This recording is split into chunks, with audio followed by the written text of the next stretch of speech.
नमस्कार सभी को। जैसा कि आप जानते हैं हमारी जो एक्सरसाइज चल रही है वेक्टर अलजेब्रा, उस पर हमने लगभग सभी एक्सरसाइज के सभी क्वेश्चन लगभग ले लिए हैं। अब उसमें जो महत्वपूर्ण जो एक्सरसाइज बची है वो मिसलिनियस एक्सरसाइज बची है, उसके भी हमने 7-8 प्रश्न ले लिए हैं। उसी क्रम में हम आगे बढ़ते हुए कुछ महत्वपूर्ण प्रश्नों को ले रहे हैं। इसमें एक प्रश्न संख्या 11 है और 12 है। जो 11वां प्रश्न है इसमें तो 1 नंबर का पूछा जाता है और आसान भी है, तो देखते हैं फिर 12वां प्रश्न से देखेंगे। तो 11वां प्रश्न क्या कहता है, दर्शाइए कि OX, OY एवं OZ अक्षों के साथ बराबर झुके हुए सदिश की दिक् कोसाइन कोज्याएं 1/3, 1/3, 1/3। अब देखिए एक ऐसा वेक्टर है जो आपको OX, X axis, Y axis और Z एक्सिस के साथ बराबर झुका हुआ है। तो अब कॉपी में तो हमको इसमें बोर्ड पे दिखाना आसान नहीं है क्योंकि 3D फिगर होगा। फिर भी अगर हम एक वेक्टर लेते हैं OP, स्थिति सदिश OP ले लेते हैं, ये मान के चलते हैं कि जो ये X एक्सिस के साथ बना रहा है, Y एक्सिस के साथ बना रहा है, क्योंकि ये ऐसा होगा, ऐसा नहीं होगा, लेकिन इसको हम ऐसे दिखा नहीं सकते हैं, इसलिए आप ऐसा समझ लेंगे कि ये X एक्सिस के साथ, Y एक्सिस के साथ और Z एक्सिस के साथ बराबर एंगल बना रहा है। तो उसकी दिक् जब एंगल बराबर है तो उसके डायरेक्शन कोसाइन जो है हमको इतने लाने हैं 1/। तो मान लीजिए, माना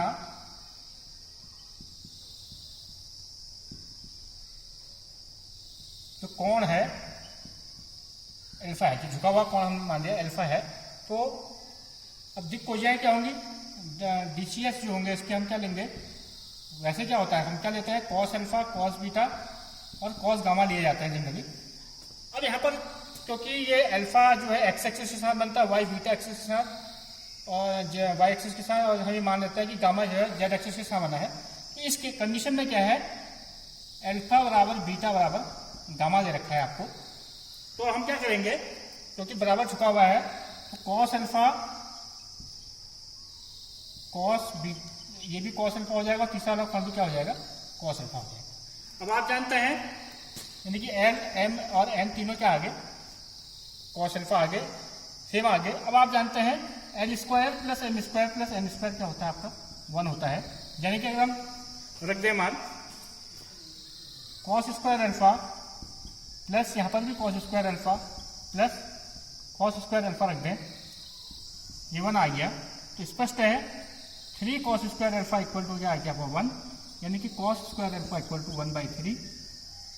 तो कॉस अल्फा का मान जो आ गया तुम्हारा 1/√3 ले लेंगे, जैसा प्रश्न में पूछा गया है। तो उसी प्रकार से देखेंगे दूसरा भी कॉस अल्फा, ये एल आ गया, एम भी आपका 1/√3 आ जाएगा और एन भी आपका 1/√3 आ जाएगा। यानी कि जो आपको सिद्ध करना है वो पार्ट क्या आ जाएगा, दिक् कोज्याएं आपकी तीनों बराबर आ जाएंगी। ये आ गई 1/√3, 1/√3, 1/√3। तो आसान प्रश्न है, तो 1 नंबर में पूछेगा, आप उसको नोट कर लेंगे। प्रश्न संख्या 12 देखेंगे। तो इसमें क्या देखा है, आपको कंडीशन दे रखी है, 3 वेक्टर दे रखे हैं आपको। ए मान लीजिए A बराबर I + 4j + 2k, B बराबर देखा 3I + -2j + 7k, C बराबर 2I - j + 4k दे रखा है। अब आपको एक ऐसा सदिश D ज्ञात करना है जो A और B दोनों पर लंब है और C.D बराबर 15। तो आप प्रश्न देखेंगे, कंडीशनल क्वेश्चन है, कोई ज़्यादा कठिन नहीं है, लेकिन इसमें जो आपका कैलकुलेशन होगा वो आपको जरा क्लीनली करना पड़ेगा। तो मान लीजिए एक ऐसा वेक्टर D याद करना है आपको जो A और B पर लंब है। माना, सॉल्यूशन करते समय मानेंगे, माना क्योंकि D याद करना है, माना D वेक्टर को आप एज्यूम कर लेंगे xi + yj + zk, ऐसे आपने एज्यूम कर लिया इसको। अब देखेंगे A और B दोनों पर लंब है, यानी कि फिर देखेंगे यह वेक्टर A पर लंब है, यानी कि जब लंब की कंडीशन आप जानते हैं, ये वेक्टर जो है A पर लंब है, यानी कि D.A, यानी कि डॉट प्रोडक्ट इनका क्या आ जाएगा, 0 आ जाएगा। तो अगर हम लगाएं इसको, यानी कि xi + yj + zk, हमने इसको माना है डॉट A माना है, A दे रखा I + 4j + 2k, I बराबर 4j + 2k, ये हम क्या कर देंगे 0 दिखाएंगे। तो जब D.A बराबर 0 देखा तो उसको हम I.I इसको कैलकुलेट करेंगे तो ये इक्वेशन बन जाएगी x plus 4y plus 2z बराबर 0।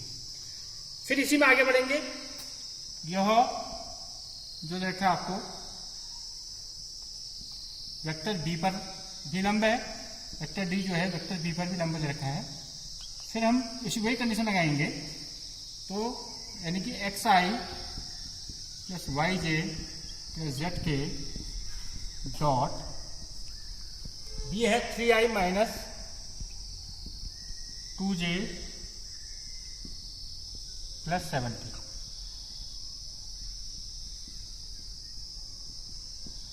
इसमें भी हम 0 लगा देंगे बराबर 0। तो इसको सॉल्व करेंगे तो क्या आएगा 3x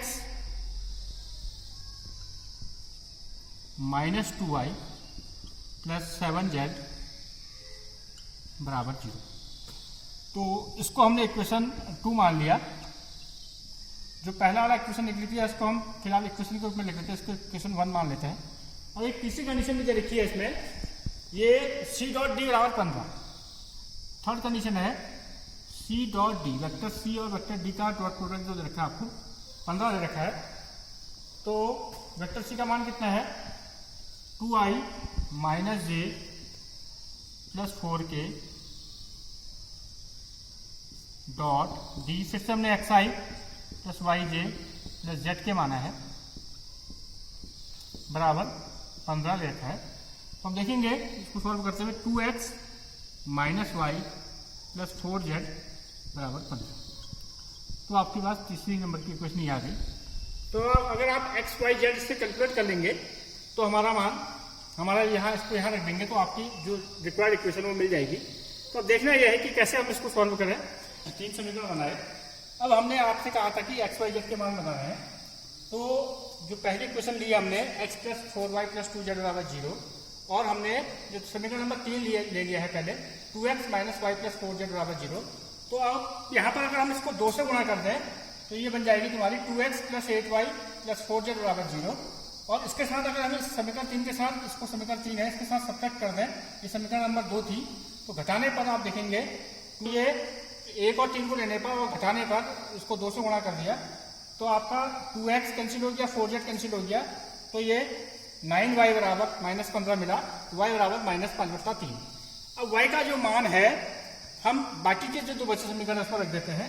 तो हमने इस पर रख दिया समीकरण नंबर 1 पर रख दिया इसको, तो क्या बना x y की जगह 5/3 रखने से माइनस 20/3 प्लस 2z बराबर 0 बना। इससे क्या बना x प्लस 2z बराबर 20/3। और इसी y के मान को हमने समीकरण नंबर इसमें रख दिया 2 में रख दिया, तो आपका 3x प्लस 10/3 प्लस 7z बराबर 0 और 3x प्लस 7z बराबर माइनस 10/3 मिला। अब इसको अगर हम 3 से गुणा करके इसको उससे सब्ट्रैक्ट कर दें तो देखो क्या मिलता है 3x प्लस 6z बराबर 3 से इंटू हुआ, ये कट गया आपको 20 मिला, और 3x प्लस 7z माइनस 10/3 है। तो अगर हम इसको आपस में सब्ट्रैक्ट कर दें तो x कैंसिल हो गया, तो z का मान आपका माइनस 70/3 मिला।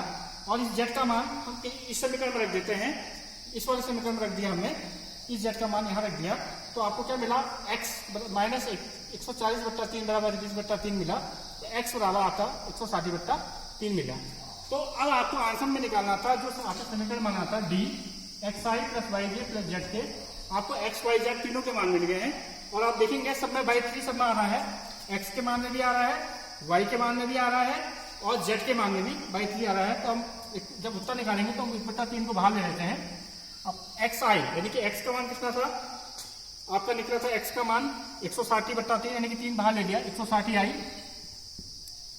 y का मान है माइनस 5/3, तो हमने 5 तो बाहर ले लिया है, 5j 1/3 बाहर ले लिया इसका, प्लस z का मान जो निकला है आपका माइनस 70/3 यानी कि 1/3 बाहर लेने पर इसका माइनस 70 की आपका आ गया। तो जो आपको डी चाहिए था वेक्टर, जिस कंडीशन को सेटिस्फाइड कर रहा था, तो ये आ गया आपको 1/3 160i माइनस 5j माइनस 70 के। तो इस प्रकार से आपने दो प्रश्न देखे, लंबे हैं, एक प्रश्न सरल था, दूसरा प्रश्न लंबा था, लेकिन कैलकुलेशन आप ढंग से करेंगे तो आसान है उत्तर निकालना। बाकी क्वेश्चन हम अगले वीडियो में देखेंगे। Thank you.